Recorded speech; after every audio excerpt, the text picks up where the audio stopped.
今日嚟復刻呢個日日排隊嘅順德容 B 網紅排骨飯。對於蒸得一手靚排骨嘅我嚟講，簡直就係順手拈來啦。將啲排骨浸泡10分鐘，清洗去血水，然後抹乾。呢度大概1磅半嘅排骨，加少少鹽，搓到佢起膠，然後放入屏幕上方嘅調料。其實同傳統嘅豆豉蒸排骨一樣，只不過放嘅蒜蓉就稍微大粒少少。將啲調料同排骨搓入味，後放啲油封層鎖住啲水分。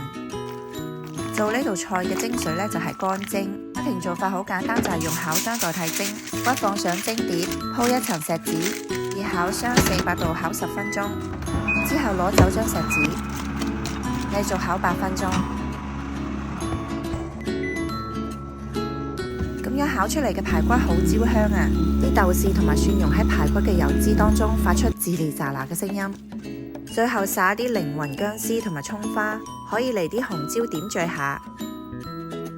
排骨外邊焦香，裏面軟滑多汁，是骨肉分離，既入味又爽脆彈牙，配一碗泰國香米，正。